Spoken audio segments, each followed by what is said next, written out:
Hello friends, welcome back to my channel. फिर से बात करते हैं कल के ट्रेडिंग सेटअप के बारे में। कल हम बैंक निफ्टी और निफ्टी में कैसे ट्रेड प्लान कर सकते हैं। सबसे पहले बात करते हैं निफ्टी के बारे में। कल ऑलरेडी हम लोग डिस्कस करें, जितने लोग एनालिसिस वीडियो देखा होगा उन लोग क्लियरली मेंशन था कि कहाँ पे बाय प्लान करना था, कहाँ पे सेल, और उसकी वजह से उन लोग काफ़ी ज़्यादा पैसा भी बने होंगे और लॉस होने से बचे होंगे।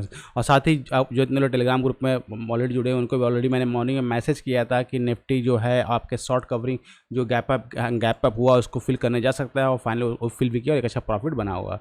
तो लेट मी कमेंट सकते हैं कितने लोगों ने उसको फॉलो किया था ना। बात करते हैं निफ्टी के बारे में। तो कल हमने डिस्कस किया था निफ्टी का बहुत ही क्रूशियल जोन था ये जोन, क्लियर, और इसके बीच में ये मिडिल जोन है। तब ये क्रूशियल जोन की वजह से कल हमने डिस्कस किया था कि अगर निफ्टी ऊपर जाता है तो हम फिर बाय का प्लान करेंगे, क्योंकि लॉन्ग टर्म हमारा क्या है, लॉन्ग टर्म मार्केट हमारा बुलिश है, तो बुलिश के साइड में हम ट्रेड प्लान करेंगे। लेकिन मार्केट आज बहुत बड़ा गैप अप ओपन हुआ, और गैप अप ओपन होने के साथ ही आपका open is equal to high भी ऑलमोस्ट आपका यहाँ पे क्लियर हुआ। और उसका क्यों इतना बड़ा गैप अप हुआ, तो गैप अप होने पे क्योंकि ऑल टाइम हाई पे मार्केट है और गैप अप हुआ, तो उस केस में प्रॉफिट बुकिंग कंपलसरी है और प्रॉफिट बुकिंग आई भी। प्रॉफिट बुकिंग आई, अगर आप देखेंगे सस्टेन स्लो एंड स्टडी आया और यहाँ पे बहुत सारे विक्स बने आपके, लेकिन वापस मार्केट पुल बैक दिया। पुल बैक देखे, लेकिन पुल बैक दिया तो यहाँ पे जो मेन प्रॉब्लम थी ना पुल बैक की, अगर आप इसको वॉच आउट करेंगे, मैं बार बार डिस्कस करता है एक पॉइंट को कि अगर पुल बैक हो रहा है तो पुल बैक का कितनी क्रेडिबिलिटी है, उसके लिए क्या चेक करना पड़ता है हमको, फिबो टूल्स पे। फिबो टूल्स पे अगर आप देखें पुल बैक जो हो रहे थे, ये पुल बैक में आपको कहाँ पे इस एरिया में ये काफ़ी अच्छा एरिया होता है जहाँ से मार्केट रिवर्स, इसी एरिया में सारे स्पाइक्स आपको देखने को मिले।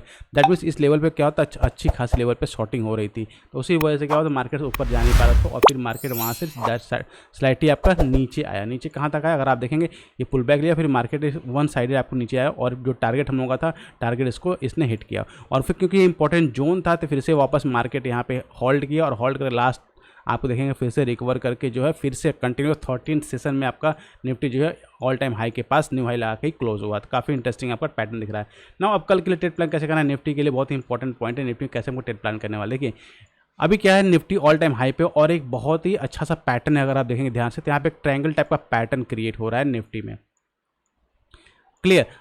अब ये हायर लेवल पर ट्रायंगल टाइप का पैटर्न क्रिएट हो रहा है, तो हमें सिंपली कुछ नहीं करना है।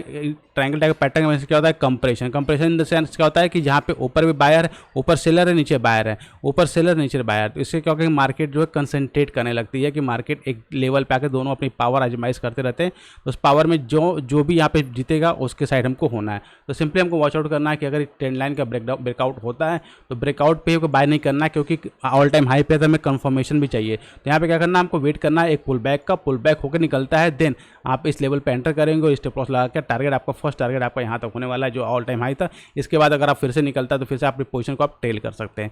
सेम शॉर्टिंग की बात करते हैं तो सिंपली शॉर्टिंग करते हैं डायरेक्टली, तो डायरेक्टली नहीं करना, क्योंकि यहाँ पे एक ब्रेकडाउन कैंडल चाहिए और एक रिट्रेसमेंट चाहिए। रिट्रेसमेंट के बाद जब निकलता है देन आप शॉर्ट का पोजीशन ट्रेड इनिशिएट करेंगे, और टारगेट आपका डायरेक्टली कहाँ तक टारगेट है, आपका टारगेट ये 25,204 तक का टारगेट आपको देखने को मिल सकता है। तो बहुत ही अच्छा निफ्टी में सेटअप बनना काफ़ी कल इंटरेस्टिंग है, लेकिन कंडीशन वही है, मार्केट गैप अप या गैप डाउन नहीं होना चाहिए, मार्केट इसके आसपास हो जाए। अगर मार्केट गैप अप ओपन होता है तो फिर रेंज में ही फंसा रहेगा और केवल प्रीमियम को ईट करेगा, क्योंकि रेंज काफ़ी बड़ी है और इस रेंज में रहेगा, प्रीमियम को ईट करेगा, तो ऑप्शन सेलर की बल्ले बल्ले होने वाली है, क्लियर ना। बात कर लेते हैं बैंक निफ्टी के बारे में। तो उससे पहले जितने लोग हमारे चैनल को सब्सक्राइब नहीं किया जरूर सब्सक्राइब कर ले, ताकि इस तक इन्फॉर्मेटिव वीडियो मिले। और आप भी चाहते लाइव मार्केट अपडेट्स में तो टेलीग्राम चैनल को ज्वाइन करना मत भूलिएगा, डिस्क्रिप्शन बॉक्स में लिंक दिया हुआ है ना। बात करते हैं बैंक निफ्टी। तो बैंक निफ्टी को ऑलरेडी कल हमने डिस्कस किया था, बैंक निफ्टी कैसे ट्रेड प्लान करना। हमें इस जोन और इस जोन में कोई ट्रेड प्लान नहीं करना, क्यों, क्योंकि ये जोन क्या है, प्रीमियम ईटिंग का जोन है। अगर आप देखेंगे गैप अप ओपन हुआ, और गैप अप ओपन होने के साथ ही पूरा दिन इसी में लगा हुआ, लास्ट में ये आपका एक शार्प स्पाइक आया, लेकिन यहाँ भी ब्रेकआउट नहीं कर पाया। यहाँ पे भी अच्छी खासी सेलिंग आपको देखने को मिली, फिर से आप मार्केट ऊपर नीचे आ गया, क्लियर। तो स्टिल बैंक निफ्टी भी क्या वापस इसी रेंज में स्टक हो गया। अब बैंक निफ्टी को क्या करना, अगर इस रेंज के बाहर निकलता है, ध्यान रखिए इस रेंज के बाहर अगर निकलता है तभी आपको ट्रेड प्लान करना, अदरवाइज कोई ट्रेड प्लान नहीं करना, क्योंकि कोई फायदा नहीं है, प्रीमियम मीट होगा और आपका ऐसा लेट होगा। डाउन साइड की बात करते हैं तो जब ये लेवल अच्छा खासा आप देखते हैं मल्टीपल टाइम ये लेवल भी क्या हो चुका है, अगर देखेंगे मल्टीपल टाइम ये लेवल भी टेस्ट हो चुका है। जब टेस्ट होने का मतलब वापस जब निफ्टी बैंक निफ्टी इस लेवल पे आएगा तो ब्रेकडाउन होगा, तो उस केस में आपको एक टारगेट आपको यहाँ तक 51,060 तक का टारगेट आपको इजीली देखने को मिल सकता है। एक अच्छा टारगेट आप डाउन साइड में दिख रहा है, लेकिन कंडीशन वही है कि मार्केट इसके आसपास ओपन होता है और फिर नीचे आता है। डायरेक्टली गैप डाउन अगर होता है तो फिर कोई मतलब नहीं है, उस केस में आपको फिर से रिट्रेसमेंट का वेट करना पड़ेगा, और सेम ऐसे ही आपको लॉन्ग का भी ट्रेड इनिशिएट करने के लिए, क्लियर। तो गाइस ये थी डिटेल इन्फॉर्मेशन कल के ट्रेडिंग सेशन के बारे में। आई होप आपको वीडियो अच्छी लगी ना। कल आपके फिन निफ्टी का एक्सपायरी भी है, तो फिन निफ्टी एक्सपायरी के चार्ट्स को भी एनालाइज कर रहे थे, फिन निफ्टी एक्सपायरी में कैसे ट्रेड प्लान करना है। फिर निफ्टी एक्सपायरी अगर देखेंगे तो आपको सिंगल अटेम्प्ट अगर देखेंगे कि फिर निफ्टी क्या चल रहा है, एक पर्टिकुलर चैनल में आपको ट्रेड करते रहा है। तो जब तक इस चैनल पे चल रहा है आपको कुछ भी नहीं करना, चैनल के साथ ही चलते हैं। क्योंकि अगर आप देखेंगे लास्ट कपल ऑफ डे से क्या हो रहा है कि जो एक्सपायरी के दिन हैवी कंसोलिडेशन, उस पर्टिकुलर इंडेक्स में हैवी कंसोलिडेशन हो रहा है, उसको मूव ही नहीं करने दे रहा है, इतना हायर लेवल पे मैनिपुलेशन चल रहा है इंडेक्स में।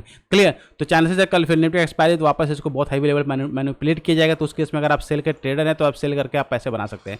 बाय के ट्रेडर है तो आप वेट करेगा जो चैनल है इसका ब्रेकआउट है या ब्रेकडाउन हो, तभी आपको ट्रेड अच्छा मिलेगा, अदरवाइज कोई ट्रेड आपको नहीं मिलेगा। क्लियर? तो क्या ये थी डिटेल इन्फॉर्मेशन कल के ट्रेडिंग सेटअप के बारे में। आई होप आपको वीडियो अच्छी लगी, इसके लिए एक लाइक तो जरूर बनता है, और साथ अभी चैनल सब्सक्राइब नहीं किया जरूर सब्सक्राइब करें। मिलते हैं नेक्स्ट वीडियो में next analysis. Till that be fearless, live fearless।